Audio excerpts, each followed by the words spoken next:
2 నెలలు అయ్యింది పెళ్ళి అయ్యి. కానీ ఒక్కరోజు కూడా నాతో క్లోజ్‌గా మూవ్ అయినట్టు అనిపించడం లేదు. నేను నీకు నచ్చలేదా? లేక ఇంకేమైనా ప్రాబ్లమ్ ఉందా దీప్తి? అని తన భర్త నుండి తనకి వచ్చిన మెసేజ్‌ని పదే పదే చూస్తూ ఏం రిప్లై ఇవ్వాలో అర్థం కాక ఆలోచనలో పడింది దీప్తి. రేపు ఎలాగైనా చెప్పెయ్యాలి అని అనుకుంటూ నిద్రలోకి జారుకుంది. ఎంతకీ రిప్లై ఇవ్వకపోవడంతో ఏమైనా బాధపడి ఉంటుందా ఏమిటి అని అనుకుంటూ తన రూమ్ దగ్గరికి వెళ్ళాడు సూర్య. ఫోన్ పక్కకు పడేసి ఫ్యాన్ మరియు డోర్ కూడా వేసుకోకుండా అలాగే పడుకొని ఉంది దీప్తి. డోర్ లాక్ చేసిన ఉలుకు పలుకు లేకుండా గాఢ నిద్రలో ఉంది. లోపలికి వెళ్ళి చూస్తే నుదుటిపై చెమటలు పట్టి ఉన్నాయి. తన చంద్రబింబం లాంటి ముఖాన్ని చూస్తూ నేను చాలా అదృష్టవంతుణ్ణి. ఎంత అందమైన భార్య దొరికింది. తన మనసు కూడా చాలా అందంగా ఉంటుంది. చీమకు కూడా హాని తలపెట్టని తనని చూస్తూ ఫ్యాన్ ఆన్ చేసి ఫోన్ ఛార్జింగ్ పెట్టేసి లైట్ ఆఫ్ చేసి డోర్ వేసి తన రూమ్కి వెళ్ళిపోతాడు. అలా బెడ్ మీద పడుకొని చీమకు కూడా హాని చేయదు, అలాంటిది మరి నన్నెందుకు దూరం పెడుతుంది? పిచ్చి పిల్ల. సరేలే రేపు అడుగుదాం అని అనుకుంటూ తను కూడా నిద్రపోతాడు. ఉదయం 5 గంటలవుతుంది. అలారం శబ్దం వినగానే రోజువారీ అలవాటు ప్రకారం మెలకువ వచ్చింది దీప్తికి. లేచి తన వ్యక్తిగత పనులను ముగించుకొని వంట చేసేసి భర్తకి టీ పెట్టి తీసుకొని తన గదిలోకి వెళ్ళి డోర్ లాక్ చేస్తుంది. అప్పటికే తాను లేచి ఫ్రెష్ అయి ఉంటాడు. దీప్తి తెచ్చిన టీ తీసుకొని హాల్లోకి వచ్చి పేపర్ చూస్తూ ఉంటాడు. త్వరగా టిఫిన్ ముగించుకొని ఆఫీస్కు వెళ్తూ దీప్తిని పిలిచి నైట్ అలా అడిగినందుకు సారీ అని చెప్పి వెళ్ళొస్తాను అని చెప్పి వెళ్ళిపోతాడు. పనంతా ముగించుకొని ఆలోచిస్తూ ఉంటుంది దీప్తి. తన జ్ఞాపకాలు కళ్ళ ముందే కదులుతూ ఉన్నాయి.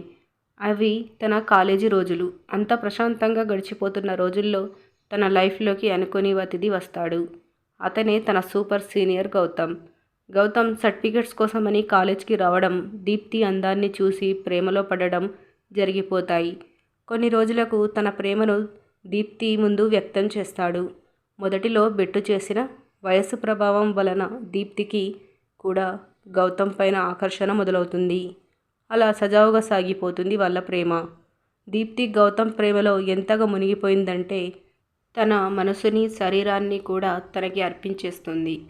గౌతమ్ ఒక ప్లేబాయ్. అమ్మాయిలను తన అవసరం కోసం ఉపయోగించుకునే ఒక దుర్మార్గుడు.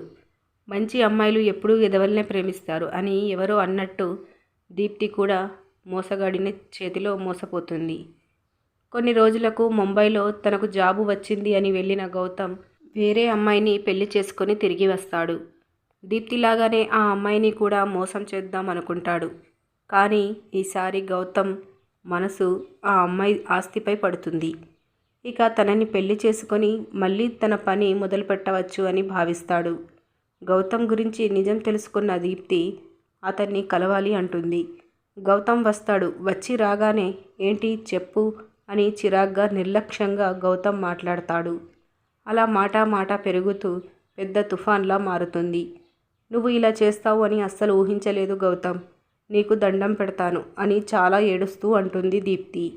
అంత నిజాయితీ ఉన్నదానివి పెళ్ళికి ముందే నాతో ఎందుకు తొందరపడ్డావు? మరి అయినా నాతోనే తిరిగావనే గ్యారంటీ ఏముంది? ప్రూఫ్ ఉందా ఏమైనా? ఇదిగో చూడు, అయిందేదో అయిపోయింది. నువ్వు ఎవరినో ఒకరిని పెళ్లి చేసుకో, అన్నీ మర్చిపో. లైఫ్లో ఒక్కళ్ళతోనే ఏముంటాం చెప్పు. నేనైతే చెప్పాల్సింది చెప్పేశాను, ఇక నీ ఇష్టం అని గౌతమ్ అనేసరికి ఛీ, నువ్వు ఇంత బజార్ మనిషిలా ఆలోచిస్తావని అనుకోలేదు. నా పైన నాకే అసహ్యంగా ఉంది. నిన్ను ప్రేమించినందుకు అని దీప్తి అంటూ నిన్ను పోలీస్ స్టేషన్లో అప్పగిస్తాను. హాహాహా, అవునా? వెళ్ళు. ఏమని ఇస్తావు? ఇదంతా తెలిస్తే నిన్నే అంటారు. పైగా నీ తర్వాత నీ చెల్లి ఉంది. ఇప్పటికైనా మునిగిపోయింది ఏమీ లేదు. నాకు కీప్గా ఉంటానంటే చెప్పు, నేను రెడీ. ఈ డీల్ నీకు ఓకే అయితే చెప్పు అని గౌతమ్ అనేలోపే దీప్తి గౌతమ్ చెంపపై చెప్పుతో చెల్లుమనిపించి అక్కడి నుండి వెళ్ళిపోతుంది. ఆ సంఘటనను మనసులో ఉంచుకొని దీప్తి లైఫ్ని నాశనం చేద్దామని అనుకుంటాడు గౌతమ్. ప్రేమించినవాడు మోసం చేశాడు. తను తల్లిదండ్రులను మోసం చేసింది. అలా చేసినందుకు తనకి తగిన శిక్ష పడింది అని అనుకుంటూ సూసైడ్ చేసుకుందామని సిద్ధపడింది. అలా తన రూమ్లో ఒంటరిగా కూర్చొని ఆలోచిస్తూ ఉంటే డోర్ శబ్దం వస్తే వెళ్ళి డోర్ ఓపెన్ చేస్తుంది దీప్తి. ఎదురుగా తన తండ్రి ఉంటాడు. ముఖంలో లేని నవ్వును తెచ్చుకుంటూ ఏంటి నాన్న అని అడుగుతుంది. వాళ్ళ నాన్న తన కోసం ఒక సంబంధం తీసుకొస్తాడు. చెప్పండి నాన్న. చూడు తల్లి, అప్పుడే ఎంత ఎదిగిపోయావురా. మొన్ననే నిన్ను కాలేజీలో చేర్పించినట్టు ఉంది. అప్పుడే కాలేజీ అయిపోయి పెళ్లి వయసు వచ్చింది తల్లి. నీ మంచి మనసుకు తగ్గట్టే మంచి సంబంధం వచ్చింది. అబ్బాయికి మంచి కంపెనీలో నెలకి ₹1,00,000 జీతం. అన్నింటికి మించి చాలా మంచివాడురా. నీకు ఇష్టమైతేనే చెప్పు నాన్న, లేకపోతే ఇంకో మంచి సంబంధం వెతుకుతాను.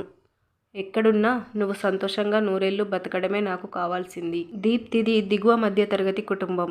నాన్న, అమ్మ, తను చెల్లి, నాన్నను అంత సంతోషంగా ఎప్పుడూ చూడలేదు. తను అమ్మ నాన్నలను బాధ పెట్టడం తనకు ఇష్టం లేదు. తను ఇప్పుడు ఎవడో మోసగాడి కోసం సూసైడ్ చేసుకుంటే తన కుటుంబం ఎంతగా మదన పడుతుందో ఆలోచించి దీప్తి పెళ్ళికి ఓకే చెప్తుంది. అలా తన పెళ్ళి అంగరంగ వైభవంగా జరుగుతుంది.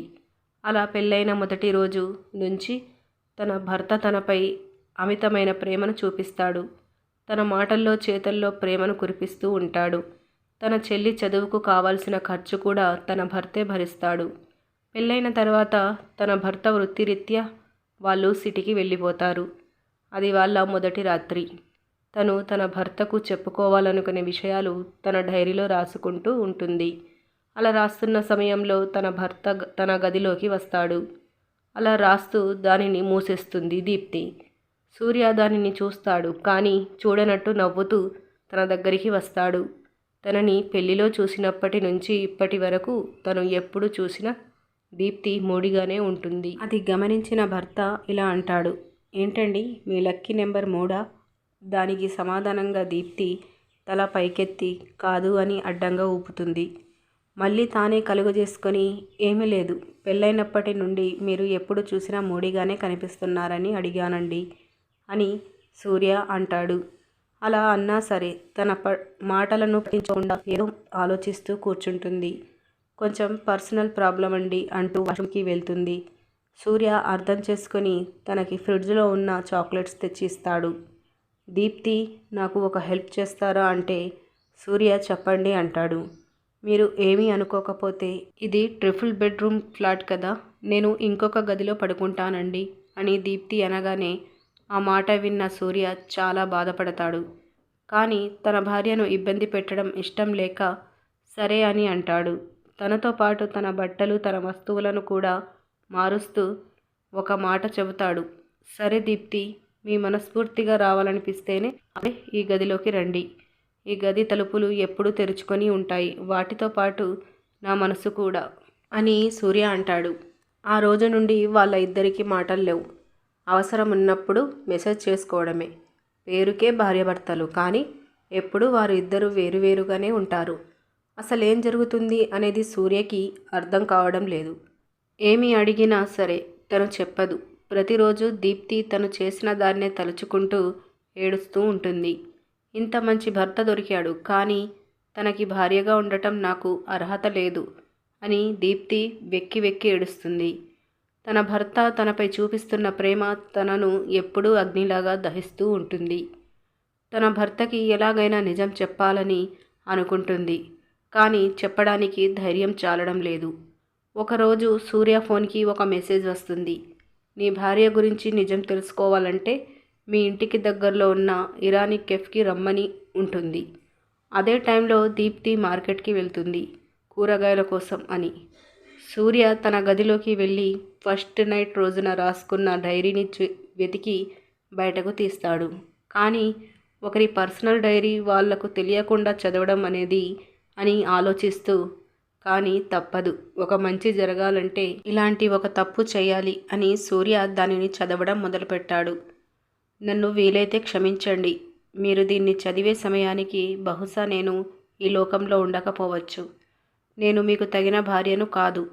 నేను పెళ్ళికి ముందే తప్పు చేశాను, కానీ మీరు చూపించే ఈ ప్రేమ ఆప్యాయత నన్ను మీ భార్యగా ఉండేలా చేస్తుంది. కానీ అది జరగదు అని కూడా నాకు తెలుసు. ఇది మీకు చెప్పకుండా రోజు నాకు నేనే యుద్ధం చేస్తున్నాను. నా జీవితంలో మీ అంత మంచివారు ఉంటారని మిమ్మల్ని చూశాక తెలిసింది. మీరు నాతో మాట్లాడడానికి ట్రై చేసినప్పుడు నేను మీతో మాట్లాడకుండా ప్రతిరోజు బాధ పెట్టాను. ప్రతిసారి నా మీదే నాకు కోపం వచ్చేది. ఏదో ఒకరోజు మిమ్మల్ని ఈ లోకాన్ని విడిచి వెళ్ళిపోతాను. ఇంకొక సంవత్సరం అయితే నా చెల్లెలి పెళ్ళి అయిపోతుంది. ఆ తర్వాత నేను మీ దగ్గర నుండి వెళ్ళిపోదాం అనుకుంటున్నాను. నేను ఎంత స్వార్థపరురాలని కదా. నా జీవితం కోసం మిమ్మల్ని ఇబ్బంది పెడుతున్నాను అని నాకు తెలుసండి. మీకు ఈ విషయం చెప్పినా నన్ను అర్థం చేసుకుంటారని, కానీ చెప్పలేకపోతున్నాను.